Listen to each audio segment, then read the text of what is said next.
Perfect. Thank you. Thank you. Mhm. 2016. All right. Let me just make sure YouTube is working. If anyone can hop on and let me know if it's working. Okay, cool. And I'll also record this. Recording in progress. There you go. Alright, anything specific that anyone wants to go over before we get started? Um, if you can comment on like this week's bullish move up out of that consolidation as far as the fundamentals Mm-hmm. and trading sentiment, it just seemed to be positive. Is that because of earnings or? Yeah, the earnings, of course. So a lot of the Uh, big companies, they've hit the target, but also it's the fact that a lot of investors are pricing in already the fact that we knew there was going to be an interest rate hike. We saw those pullbacks happening. The market sentiment leading up to interest rates that came out, and then also looking at the market for whatever reason is still trying to price in or keep the market sentiment that by the end of the year we are going to see pullbacks in interest rates, and that's kind of the market. I would say volatility, not even uncertainty, but that's the volatility in the market sentiment that we're seeing. That can we see a pullback in interest rates by the end of the year? And that's because we knew that we were going to get those negative GDP data coming out. We were going to get those aggressive hikes, and we all pretty much know when you go super hard on those interest rate hikes and you have been injecting the economy with a ton of money for the last 2 years, it doesn't really end out, you know, in a good way. And what's one way that you control, very high inflation? You have to go into a recession to do that. That's pretty much given when you look at the economic history. So that's kind of what the market volatility is coming in from, where it's the market trying to price in the fact that in the next couple of months we are going to see those pullbacks in interest rates. Makes sense. But again, that's all market sentiment. So we're not saying that it's exactly, it's going to happen by the end of the year or anything like that. But that's what the market sentiment is. That's what the investors are getting ready for. And absolutely it will happen early next year or maybe by the end of this year. Right. Because I don't. Regardless of how many times you change the definition, you are Yeah, still yeah. in a recession. Well, it's not a matter of, I mean, if it's going to happen, basically everyone's already anticipating poor economic conditions or tighter conditions, Mm-hmm. but in the hopes that we already, the data's there, and then since we already know that, companies are already planning for it, and then they know at some point it needs to be lifted. Right. And part of a recession is, again, unemployment and then businesses in general producing less and uh, just, well, I mean, goods and services. When you see GDP, that's what GDP is. When that starts dropping, we know that there's less production, but also the fact that there's very high inflation that is still being passed through the economy. We saw the producers ate up the cost the most in the last 2 years, and how slowly that started to trickle over to the consumers. And there is still some that has yet to be to be trickled over to the consumers. So we have a lot happening in the background. It's just everything happens in a slow manner. yep. Yes, so we're gonna be going over US 30 today. So I asked, some of the students, and they said US 30 or gold. So I thought it'd be pretty, fun and kind of a fresh breath of fresh air to go over US 30. All right. Major delay on my end. Are you ready to roll? Yep, I'm ready. All right, perfect. So let's start off with the monthly time frame going down. So usually the way that and we can switch it up whatever works for you best, Stefano. Usually the way that I do the simulation sessions is I'll ask the students and that way that'll give me a sense of, if they're able to get the levels right and things like that. Makes sense. So the first question that I usually ask is, what's the structure like? So what kind of structure are we sitting in? Bullish, bearish, or is it consolidating, and can we see some potential pullbacks? So this is the monthly time frame. Let's start off with, what's the structure like here? What do you guys see? And you can put it in the chat as well. Same thing for YouTube. So overall bullish. Looks like it's been consolidating. Yeah, so it's been, for the most part, a very bullish structure, and then we start to consolidate out up top here. So now the next question is, what's the recent resistance and support levels? So what levels does price need to break right now before it continues on to the next level?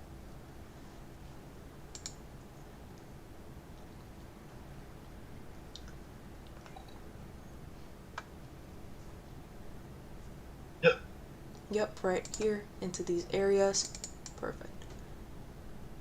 Let's do these wick rejection. Yeah, right there. So that support. So price needs to break this monthly low if we are to continue pushing back down bearish. If that happens, then obviously when you drop down to lower time frames, there will be other levels here. But based off the monthly time frame, what's the next area where we have seen price react, which is right about here. So what's the resistance? If price wants to push back up, let's say it wants to just mess around and tap into these areas, we've seen price pushing back up. What's the next resistance area that we can target?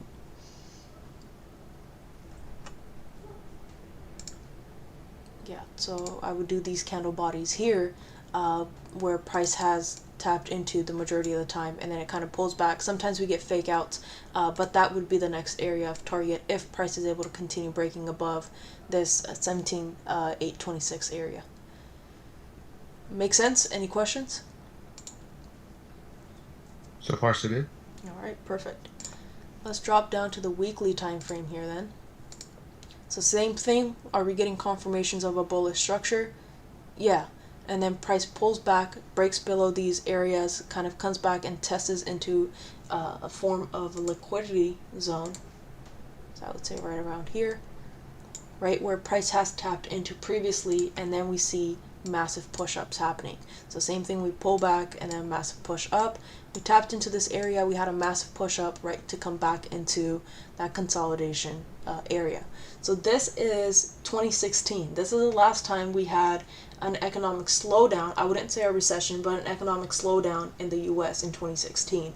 Notice how the daily, or not the daily, but the monthly and the weekly time frames, they're quite similar to what just happened from 2020 until 2022 or late 2021, where we saw the same exact thing. Price coming into an all-time high, consolidating out there, pretty much created its first low, pulls back, and it seems like it consolidated right there again. So either this can be a liquidity grab and we can see the continued push down, or price just hangs around here until we get better fundamentals and then finally continue pushing back up.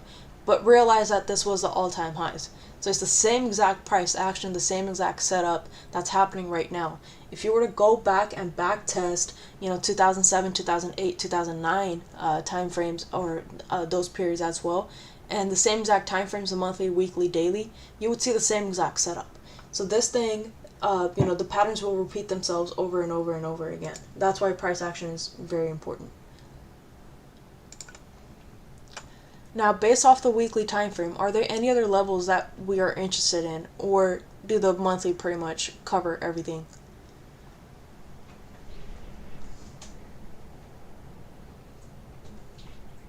I would be concerned with this here. As like a quick scalp or anything like that, as price is breaking below, or like more like a swing trade, since this is a weekly. This? Yeah. Okay, so that could be your clear range, and then if price breaks and retest, you got clean traffic, you could look for scale-ins. I agree. Alright, perfect. Let's clone that and drop down to the daily. Stefanos is here. I've been on mute, didn't even realize. But I wasn't saying much anyway. I think that's all these levels are pretty much exactly where I would be putting them. You got that consolidation right over here. I don't know if this is delayed or not. Tell me. Did that arrow disappear? Yeah, it just came on. Beautiful. Yeah, obviously you got that support that I think Ian just pointed out. Got this resistance, and then obviously we're making some lower highs over here that I'm seeing. Mm-hmm. Right, you could draw that trend line like that as well. And like you said, it's very similar price action as we have right now. Absolutely. So now we're rejecting and creating that lower high over here. Could we be pushing back down to this support around 17,000? Yep. So this is a massive consolidation of the the monthly and the weekly. So a question that I would want to ask you guys is, a lot of times we see consolidation on lower time frames, right? We see consolidations on the 15-minute, the 30-minute, hourly. A lot of times you guys have seen the consolidation on a 4-hour, even very recently for majority of the currencies and pairs. What usually happens after price breaks out of consolidation? To push one way or the other. Right. And how do you kind of determine, based off the time frames, how much volume can you expect? How much volume? Or let me ask you another question that kind of leads into that.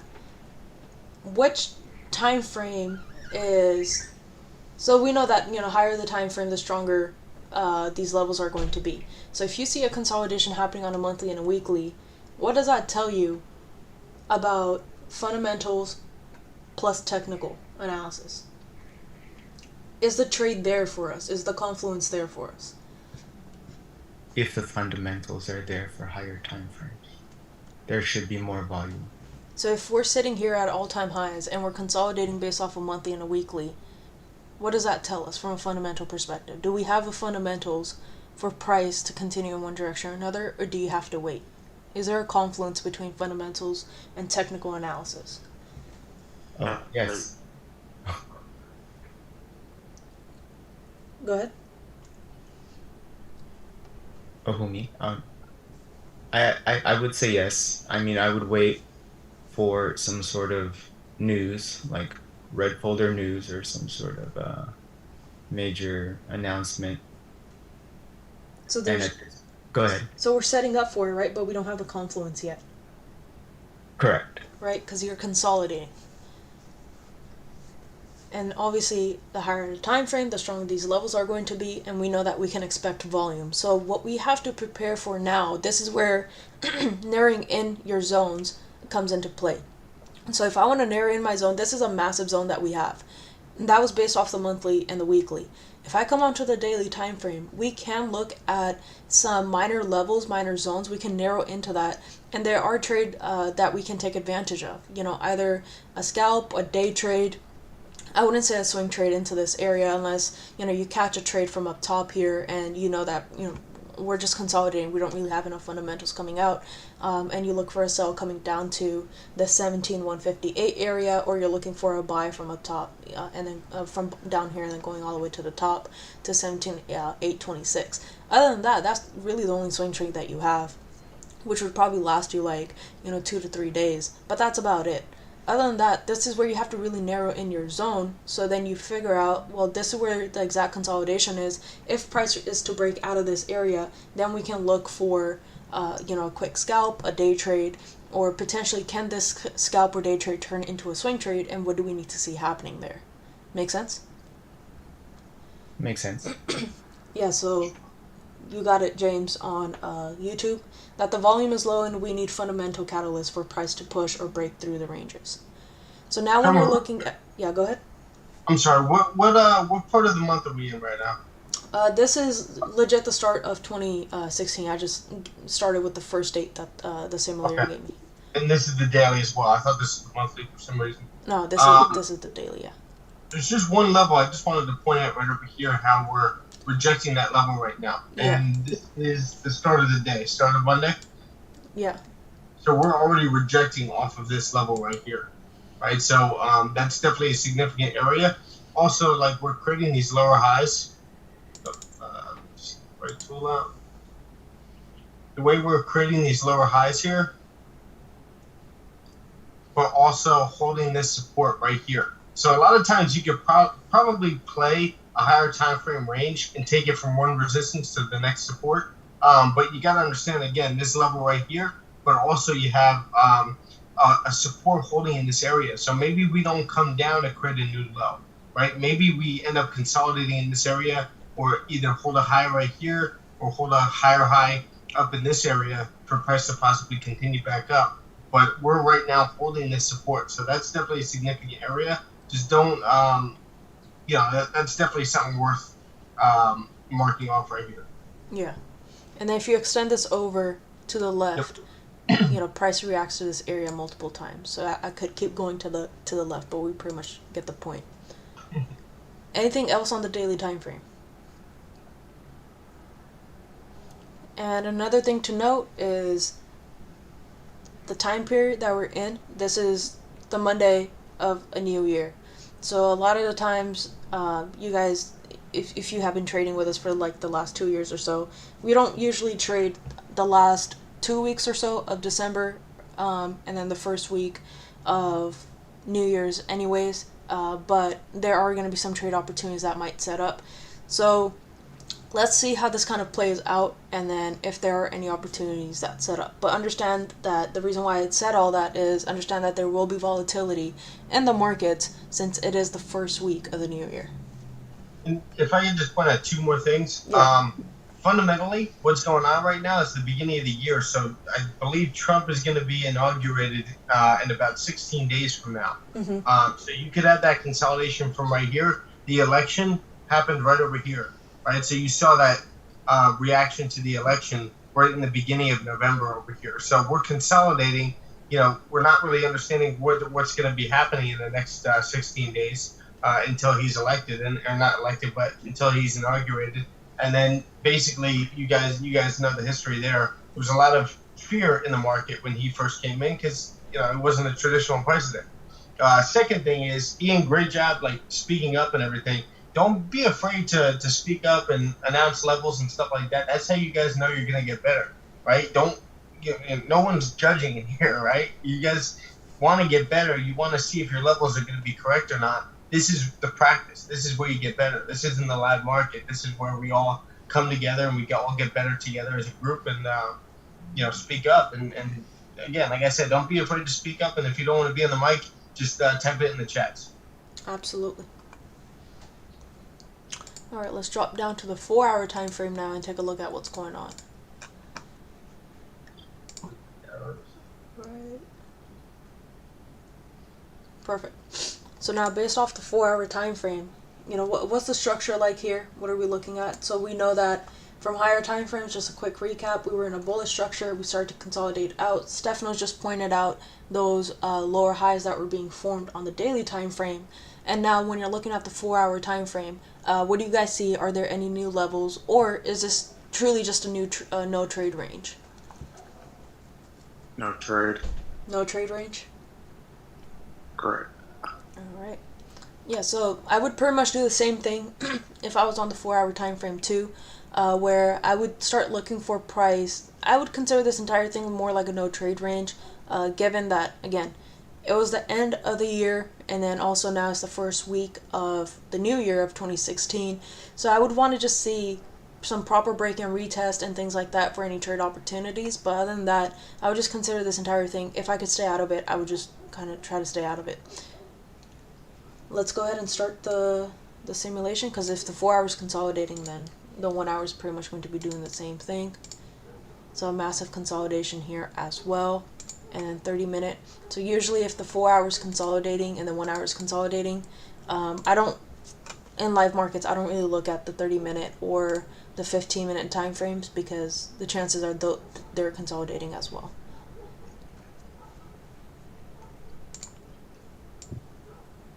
I'm going to put this at 5 and do risk percentage. So we just had a massive gap coming into the new year. Let me zoom in here.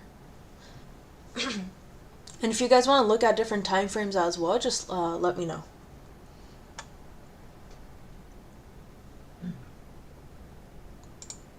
So when you come on to the monthly, a massive gap right here. Come on to the weekly, a massive gap. Price dropped all the way down here. daily, same thing, and the 4 hour. What's one thing that we know about gaps though? They get filled. Yep. Good shit, man.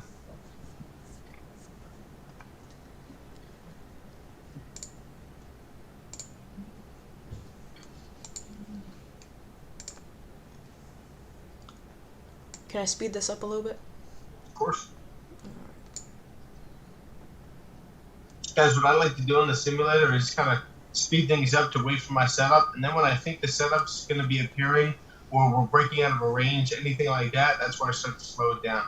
There's no point of like, there is a point, like if you're trying to get through a lot of big quantity amount of trades, then you can backtest pretty quickly. But if you want to get the emotions in check and really understand what it's like being in a trade and waiting for that trade to play out, I would go to real time once you're waiting for that setup and then you're in the trade. Mm-hmm.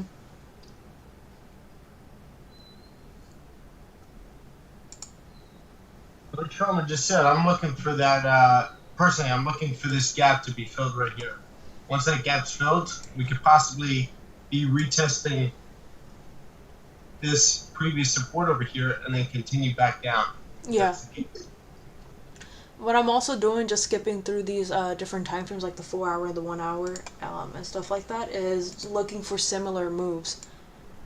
For example, that one right there is one where price, it was, let me move this to the other screen real quick, but where price had already started that downtrend. I believe this was the top of the previous lower high that you pointed out on the daily time frame. So price was already in a downtrend, and then we had a gap up, price pushed back again, created a resistance, and then this is, I'm already looking at what I tend to do is when I'm looking at previous setups and stuff, like where would I ideally would have taken an entry, and this is where I would have ideally taken an entry at this point, as price pushed up, created a resistance, pulled back, and broke below the support. So I would pretty much look for the same thing, where if price, we know for a fact that gaps get filled, so I would want to see price kind of pull back and then continue back down from there. So I want to see any sort of clear resistance and then a continuation down.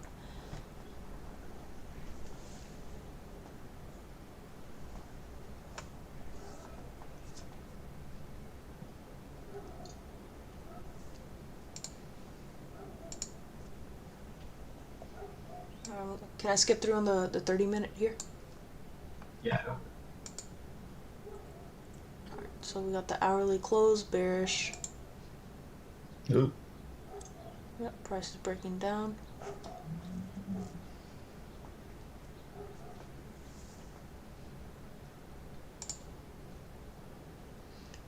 We haven't had a single retest candle here. Just 15-minute, but nothing on 30, nothing on the hourly. Time for resistance up there.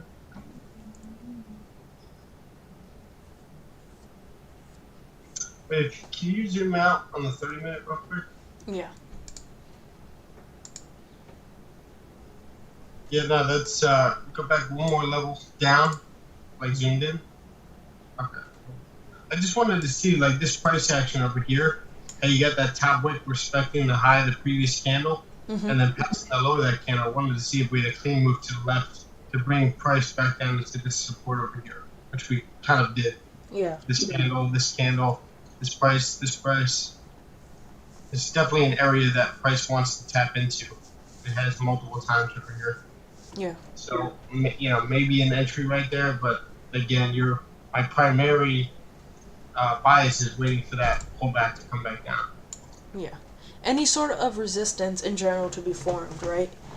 Yep. And then a continuation, because it seems like we're maintaining the bearish pressure here. Or you could even take any, quick scalp opportunities or anything like that for anyone who tends to trade in the first week, where price pushed up from here the last 2 times, but it held on to this area as support. So either of these candles here could have been the entry to come back into these areas. Maybe even to come back and kind of fill in the gap here. But for sells, I would need price to, the current candle here is breaking the previous low, and we're kind of rejecting off that resistance. So I want to see some clear resistance here being formed, but the last couple of candles just pushing us below the 17,158 area, kind of gives me the confidence that we have a lot of bearish momentum.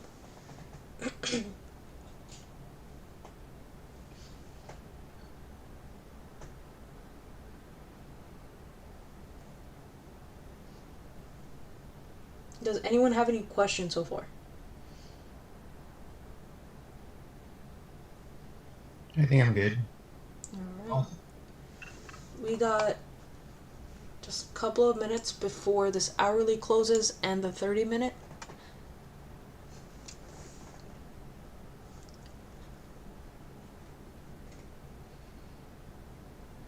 Alright, we got a bullish close here.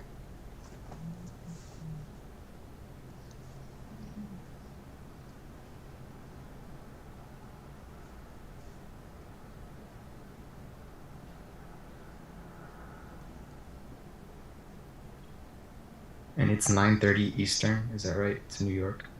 Mm-hmm. Yes.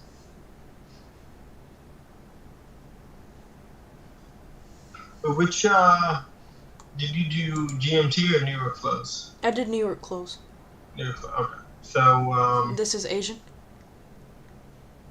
this is Asian? I think. No, so this is I believe this is We could literally check I'm not sessions. mistaken, 4 or 5 a.m. Oh, this is London, yeah. There you go. Yeah, so this is 1300 to 6 a.m. Okay, got it. I got my screen is touchscreen. Should we skip through to New York? Is there anyone who trades US 30 in London? I think New York US 30 volume, the best time to trade is around like 9:30. Alright, so let's see. I'm gonna skip through here on London then, and then get to New York. Oh, that's a nice setup right there. Yeah. It's not the time we trade. Nope. It Alright. doesn't matter. Here's 30 minutes before New York opens up. This is usually when we be coming up on the charts and stuff. I think you're already on the charts, right? Around like...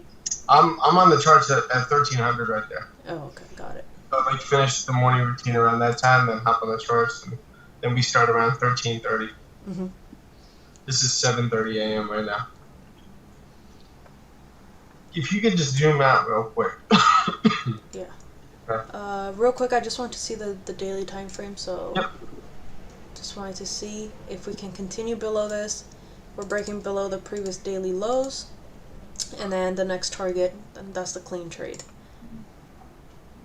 Come on to the 4 hour, same thing, a resistance, you got all the support. If we can continue breaking below this, clean sells, but I still need to see some resistance being formed.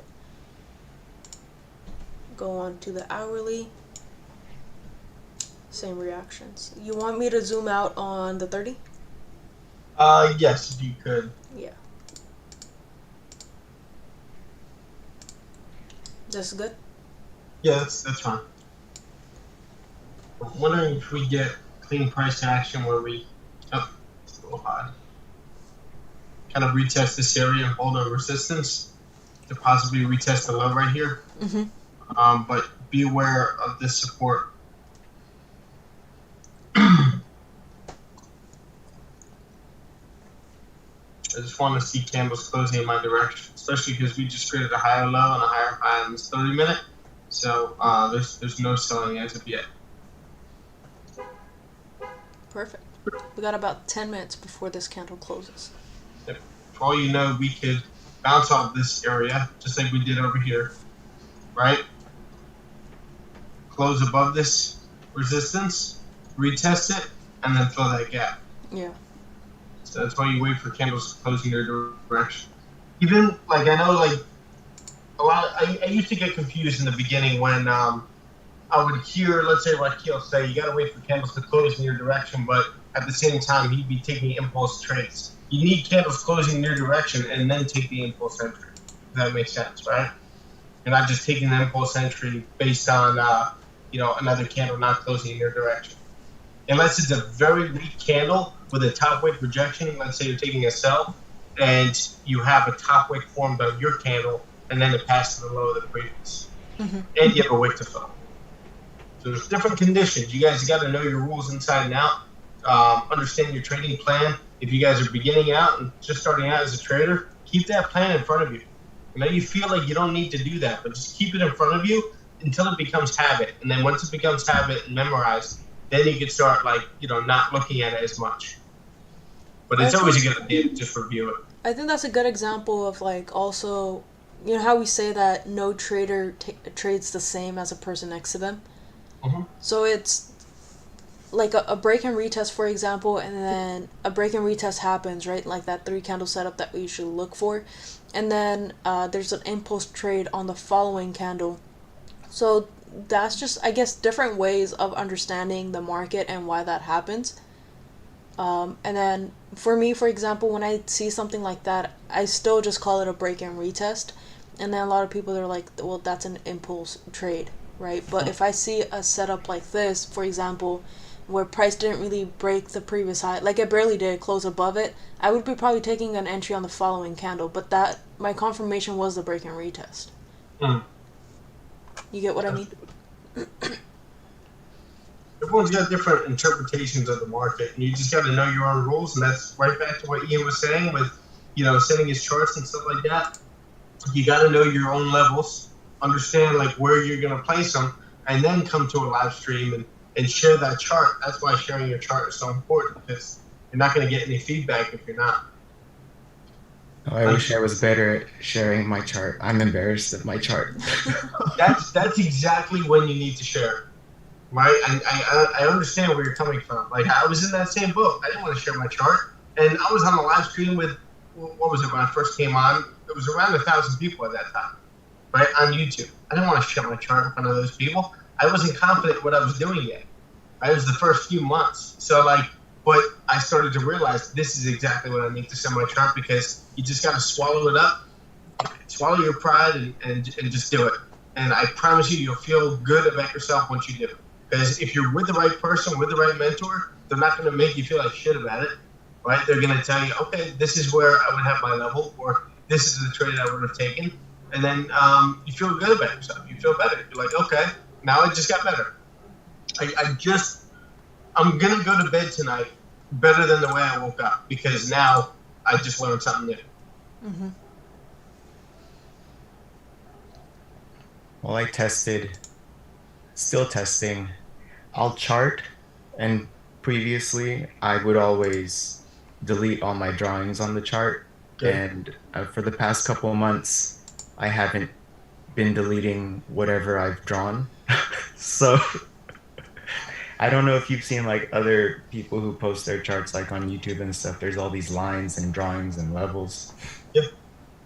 Yeah, mine looks like that, and over time I've like developed different rules. I'm like gonna make this, I'll make the transparency on this lighter, or this one needs to be a thick one. I'll use a big line here. Yeah.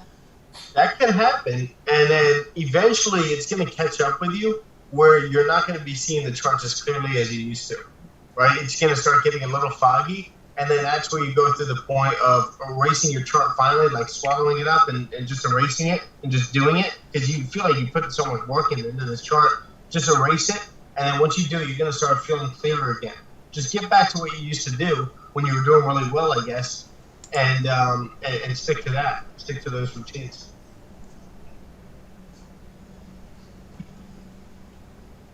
What I'll I want to say- see here is price is kind of bouncing off of this, but when I look on the 30-minute, this 30-minute candle has been bearish. So that's probably just a pullback after price broke out of this minor consolidation on the 30-minute. I want to see some candle closes below here and continuation down, since that is the hourly support that's being formed.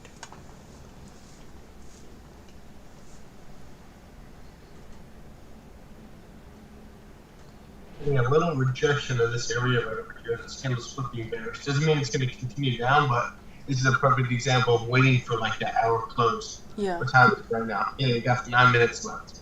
So if this candle closes strong bearish like that, below that level, the next one creates a top wick and then passes the low of it, that could possibly be an entry for you. Yeah. And that's a nice valid impulse entry because it's on the 1 hour. But if this candle closes kind of like above that level, you got to be a little bit more cautious. You got to see a few more things before you enter. Mm-hmm. Real quick, Ian, I have a question for you. While you guys are talking about like clearing the charts, and you keep your lines and stuff on, do you scalp like every day, or are you doing more like swing trades? It's a mix. I would say I've been taking trades maybe every other day. Uh huh. And if it just so happens to be a scalp, then yeah, I'll take the scalp. Okay.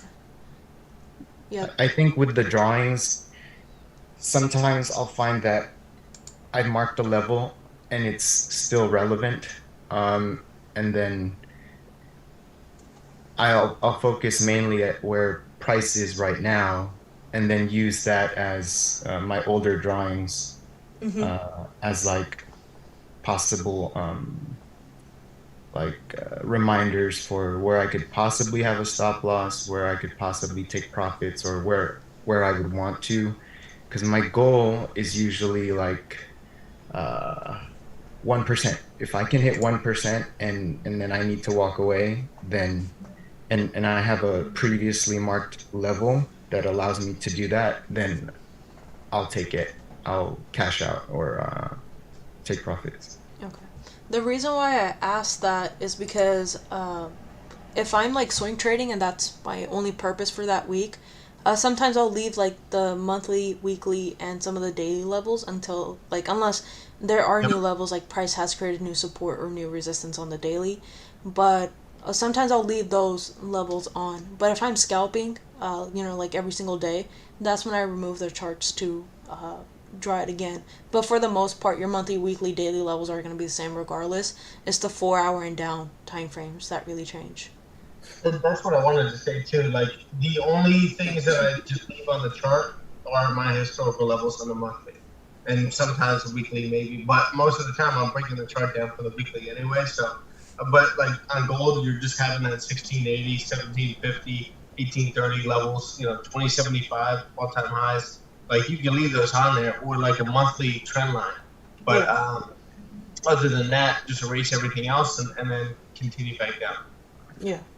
Oh, to that point, so here's how I like to use your guys' streams. So the levels that you guys mark, I'll mark two, and then I usually use like a blue line.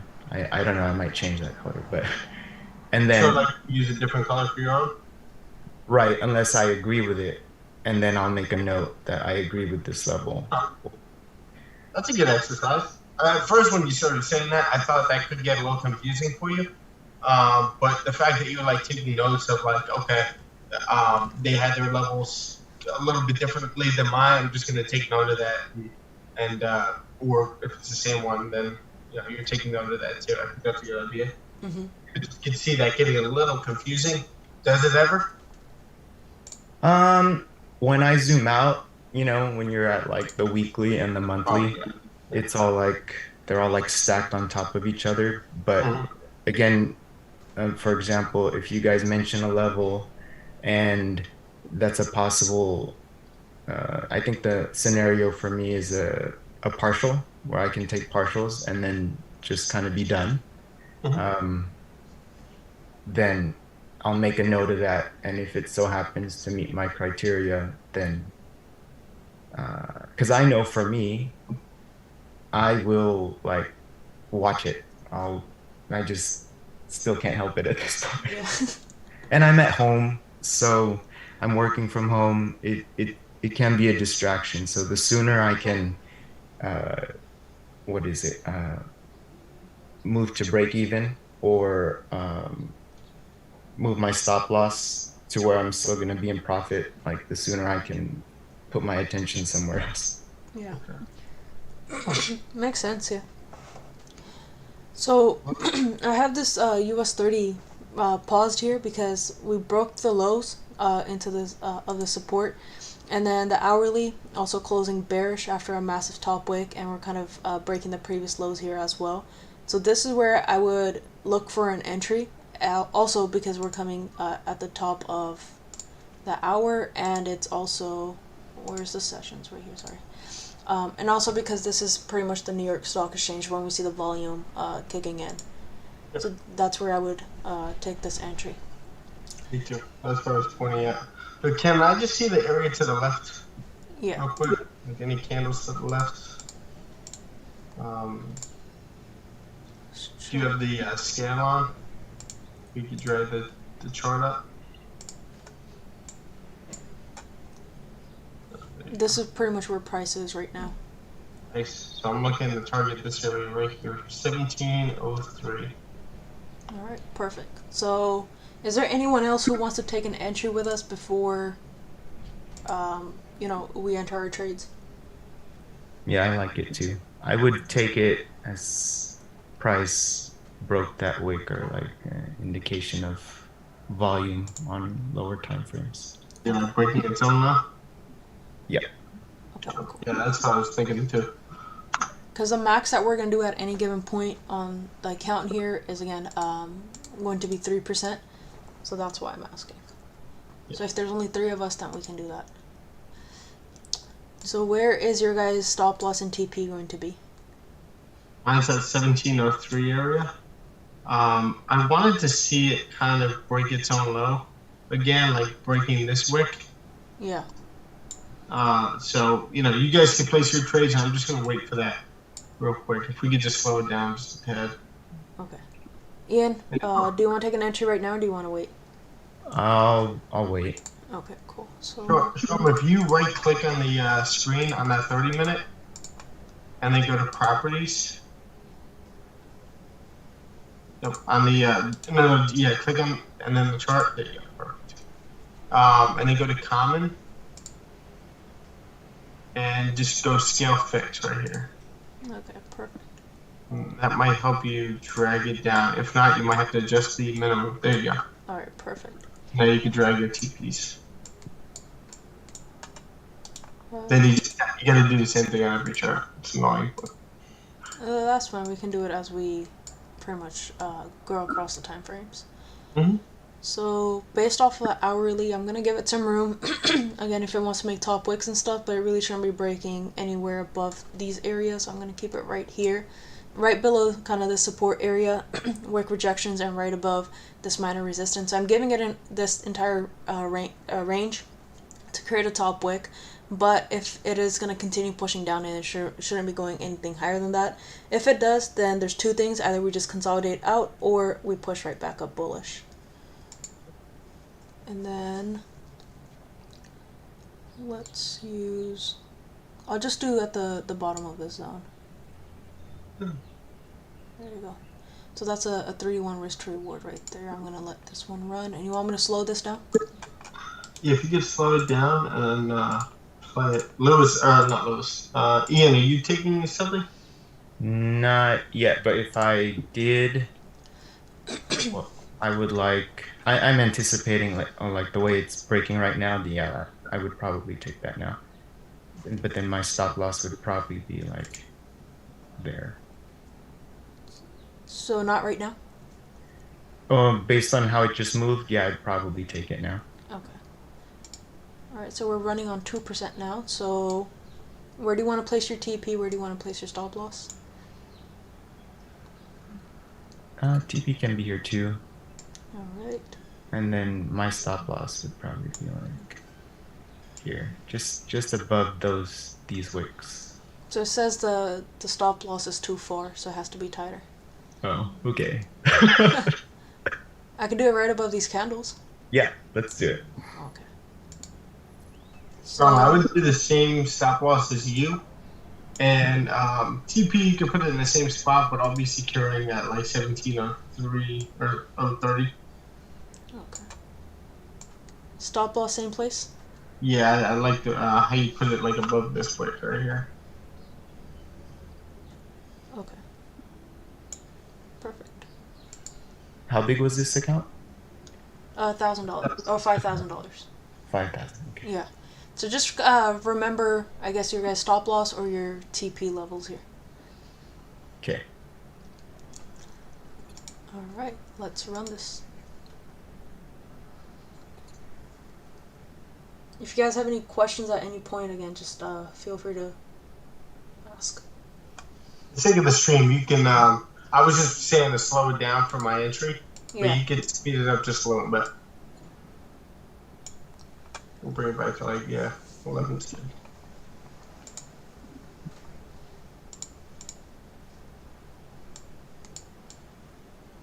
Alright, we're breaking the 4-hour lows, which is also that support.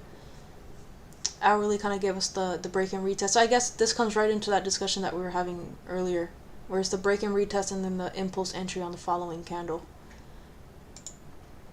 And then giving same thing on the 30-minute, creates a lower high, and then closes strong bearish. So we're going to give it enough room to make any top wicks or anything like that it wants here, and then continue pushing down.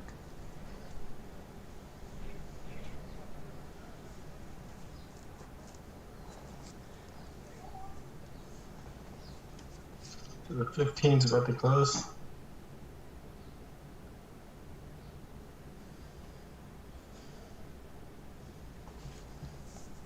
Wow, how did that 15 close, Sharma? If it closed bullish, it didn't close bullish candle. Yeah, but below the zone here still. Yeah, it's okay. It's still like the price action, and then to me, this is a fake out right here. Because you had a nice resistance being held in this area, and we came back into this area to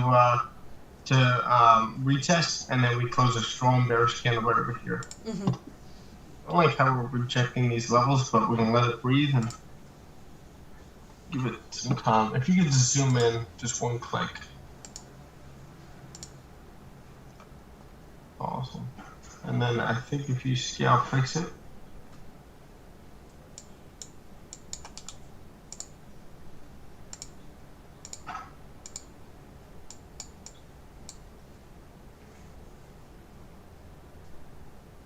I see the entire move here as like lower highs and lower lows being formed. Yeah. With US 30, how often does it like come deep into the range like this to then continue down? It happens I've seen it happen often, more like a liquidity grab and continuation down. But that's also the reason why for US 30, I don't drop down to any time frames lower than 30-minute or the hourly. Okay, so stock exchange is opened. I'll take an entry right there. What's that? Oh, that was Lewis? Lewis wants an entry. Oh, the only thing is like we risked 3% on this stuff, so we'll do a live back test for Lewis. This is his entry right here. All right. If I had all these like entries to myself, then I would probably close one and then leave the other two running. Just theoretically for myself. Mm-hmm. That's good. I probably wouldn't have 3 entries if I was trading this. Well, from my broker, I can't. It's either 0.10 or nothing. Oh, So- yeah. I did reopen my Hugo's Way, but I don't have enough in that one to trade US 30.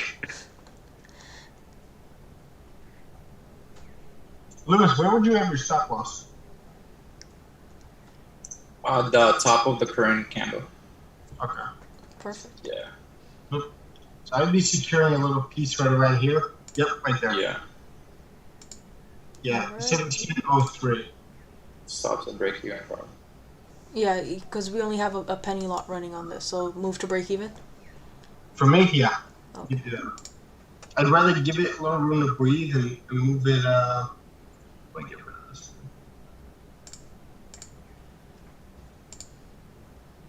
Do that. Right here. Right above the candle. All right. There you go. I know US 30 list to play around. Mm-hmm. I'm gonna wait for this 15 close in the next couple of seconds. This is Lewis. This is where I'd be securing right here. The entire trade, or? No, I'd probably secure around 70-80%. Oh, okay, got it.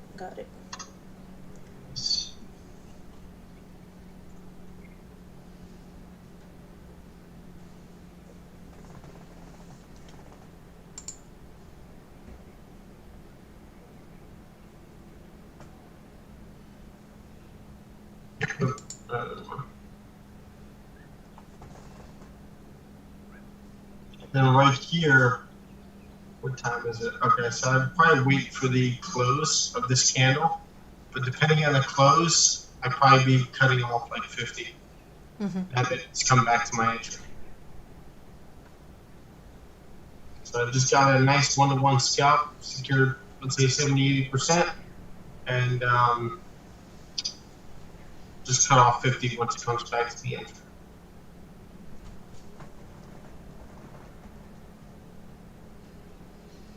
I would look for me, like the way that I would manage it is I would look for, signs of, is this gonna go against me or is this more like volatility and things like that. So in this case, this 15-minute candle broke the low and the high. You come on to the 30-minute, same thing, where there's a massive sell-off, no top wick, so we know that there was a lot of pressure in this candle anyways. So is this more like a break and retest for another entry, possibly, to continue pushing down? So like, if we could, I would probably take another entry here, secure something off of the first entry, move the first entry to break even, and then place the stop loss for this trade right into the zone, and then let everything else run down. Yeah, I'd be break even now. Yeah, same. Right now? Yeah. Yep.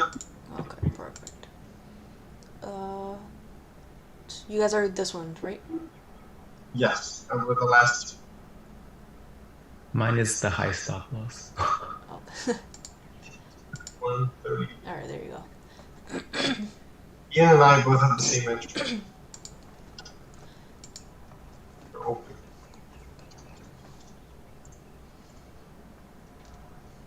Any questions on YouTube? Not nothing yet.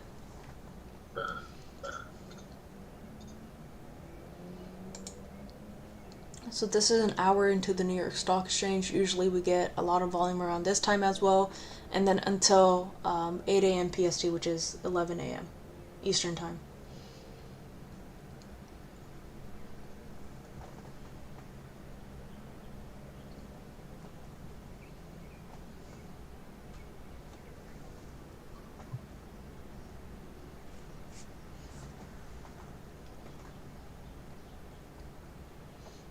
Same thing here, broke the lows. So are we looking for, corrective moves? So the way that I see it is price pretty much pulling back and creating these lows. So can we pull back and then continue pushing?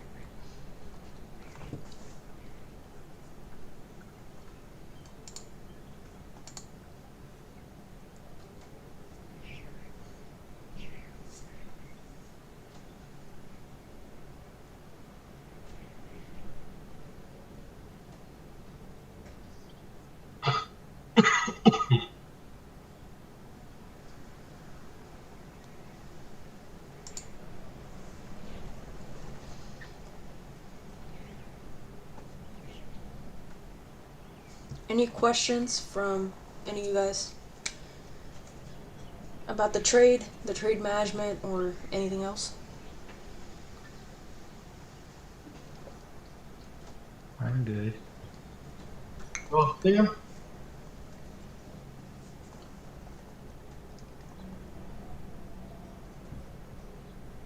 What would you consider market structure to the upside if we're like if this trade were to go?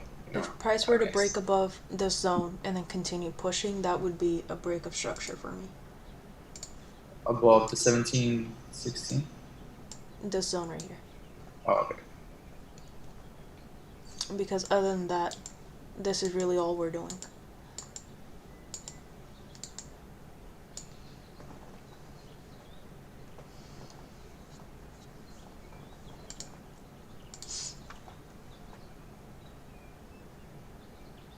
Yeah, so that could be another entry if you don't take entries on these. Price breaking below support. Mm-hmm. Is that is 15? Yeah, but when you come onto the 30-minute time frame, going right back to like understanding the limitations of your trade and understanding price action, candle anatomy, and all of that, I do expect some exhaustion to come up soon, given that these are massive rejection ranges on these bearish candles. I was just going to say the same thing, like how this candle's getting a little weaker. And this one doesn't have that top wick. If I get to the 15-minute more time, I'd probably be taking, if we close above this support right here, if we close above that, then that's where I'd probably be securing another little piece. Mm-hmm. So the 15-minute gives you signs of exhaustion, the 30-minute as well. But with potential signs of exhaustion, you don't have that just yet. It's just something that, this is something that we could see. And then you start thinking about what levels do I need to be careful of. The chances are that price could come back and tap into this area and maybe bounce off of this, kind of grab that liquidity. Again, these zones were made off of those higher time frames, so it makes sense, right? Because if there's support on the monthly, weekly, daily levels, then of course we would expect some sort of reaction there. But the fact that we're also breaking the lows despite these minor signs of exhaustion tells me that we have a lot of seller's pressure still. So we are going to come into some of those higher time frames and potentially see price bounce off of those levels. Yeah, there you go. We're still breaking the lows. We still don't have a top wick on this candle, which tells me the fact that price didn't even try pushing bullish here to create a top wick, that we still have a lot of seller's pressure.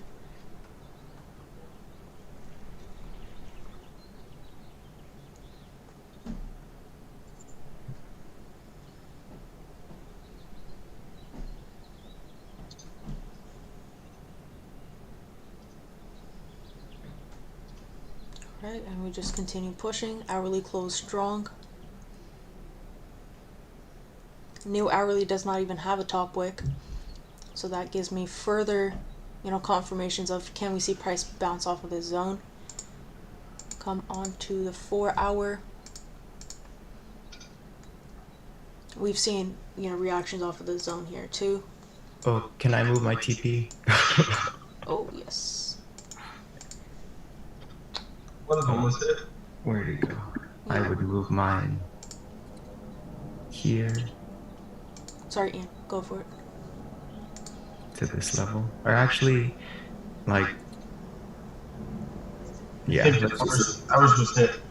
Not sharp. That's fine, Ian. Just tell me how you Theoretically. Where would you move it? Here? Yeah, and then I would trail my stop. Can we go to the 15? Yeah.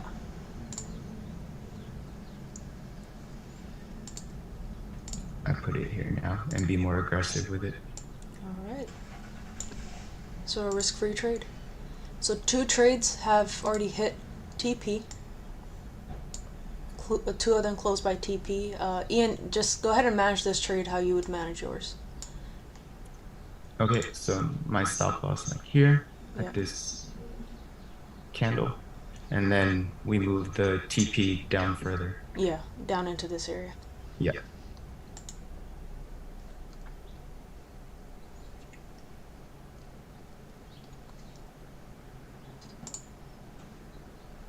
Alright, let's see how price moves. So this is 2 hours now into New York Stock Exchange. So this is probably the last hour where I really see volume in the live markets anyways. So I do expect price to kind of wick around and whatnot around these around this time period. Because after that the volume tends to die down anyways. It's like noon on the East Coast.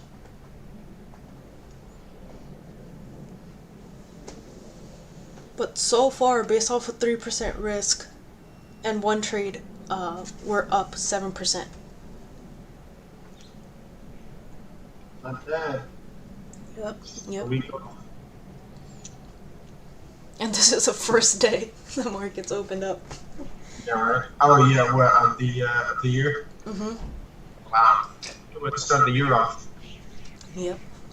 So, and we just risked, we each individually risked 1%, or we risked 3% on this trade. But the idea with compounding your account, guys, if you're either starting a new account or, with a new broker or something like that, what you want to do psychologically is build the account up slowly in the beginning, right? Risk 1%, 2% maybe, or 1%, and gain yourself some, a trade like this where you're able to give yourself some room for error. Right, and now you can start compounding once you're up 7-8% like this, or even up like 5%, right? Now you can start risking 2-3% on your trades because now you get room to breathe. And a lot of traders I know, if you study traders and risk management and stuff like that, if you go up 5%, they'll now risk 5% on the next trade, and that's how they'll compound. And if they lose that trade, they're down to break even again, right? Then they'll slowly work their way back up again, and then do that again. I personally wouldn't even start with the US 30 if you were like new to trading, or if you and if you're struggling or anything like that. I would start off with currencies and then move on to gold. A lot of people like to hop into gold too, but that's another trade or whatever you want to call it that requires you to kind of hone down on your strategies, because gold is very volatile as well. And then move on to US 30.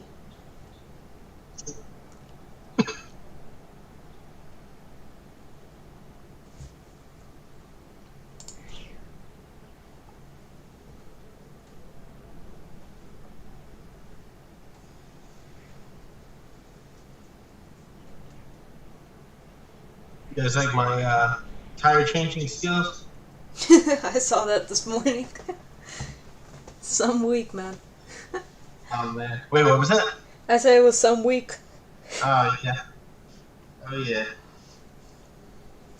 Yeah, the one day threw me for a ringer. We had a client that driver called out, so I had to cover and go up to Citi Field because the Yankees were playing the Mets, and I take the van up there and bring like I think 11, 12 people up there, and didn't get home till like 1:30 in the morning, and I was really on a roll with my whole routine and everything, and that kind of almost set me back. Normally it would, for most people. But I wanted to catch my sig because I had a big day the next day as well. So, I had to delay my morning routine by an hour. And at that point, when you wake up, you're delaying it. Now you're not in that rhythm again. So now you got to push yourself right through it. But yeah, I'm on my way back from the airport this morning. And I don't know what I hit, but I was on 36. And that thing was on the ground, the rim.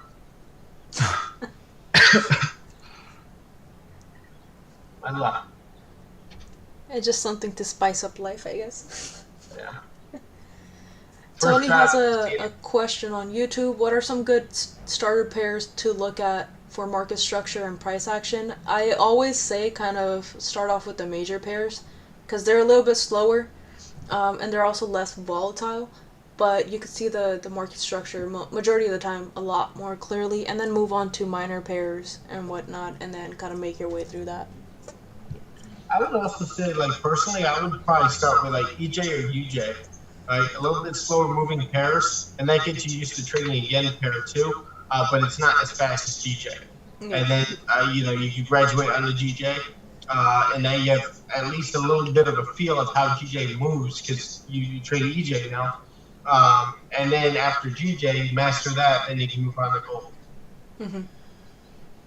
I would... right now, I would probably stay away from UJ a little bit, and the reason why is because just fundamentally things going down, where there's so much uncertainty around the US dollar as well, where the economy it's slowing down and everything, but we are still seeing the dollar kind of gain strength and being a little bit more volatile. And then with the yen, we saw how a bunch of investors just exited out of the Japanese bond market. I'd say typically, yeah, you would you'd be good trading UJ just because it's a slower moving pair. But as of late, maybe the last 6 months, it's been pretty quick. Yeah, I would do EJ Euro JPY for sure. But if I was looking at any major pairs, then looking at Euro USD, GBP USD, or even AUD USD. I feel like EU is so manipulated. It is, because now it's tapping into those higher monthly and weekly lows and whatnot. I think we ended up probably creating a new low on some of those higher time frames, but GBP USD. What's that? On EU? Yeah. Yeah, we tapped into $1 as soon as I got to Cyprus, which was perfect timing. Oh, I took a trade to parity. That's how I recall that. Took a trade to what? to parity, and then yeah, that was my TP, and I just set it and then let it go. I was like, oh, and then it bounced off of it, so that was fine.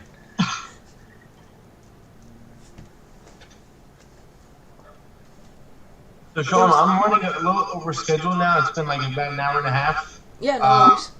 Yeah, I think we got a lot of value in today. Obviously, we get I would say let's next time we do this, let's hop on maybe 10 minutes, 15 minutes beforehand, and we'll figure out the simulator, and then we'll So what we can do, because I've been getting a lot of questions on Instagram as well, of people like asking why we're not doing live simulations anymore. I can save this one, and then we can just continue from here. Maybe try to do it like once a week, whatever time works best for all of us. Yeah.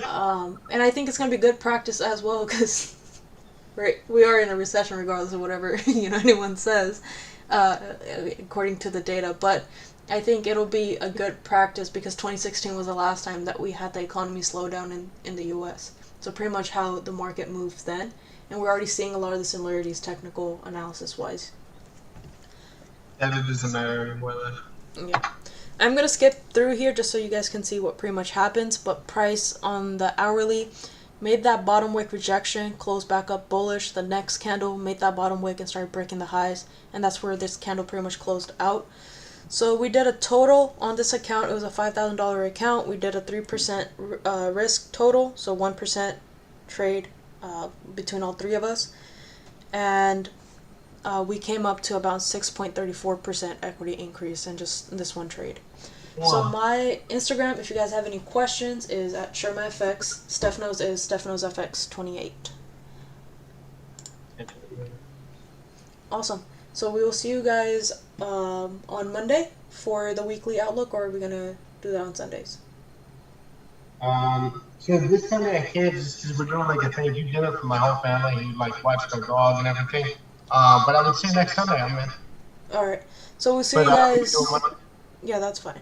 We'll just do a weekly outlook and we'll post it up on Monday, so you guys will have that. And then we're still going to continue our Wednesday live sessions. Sounds good. Looking forward.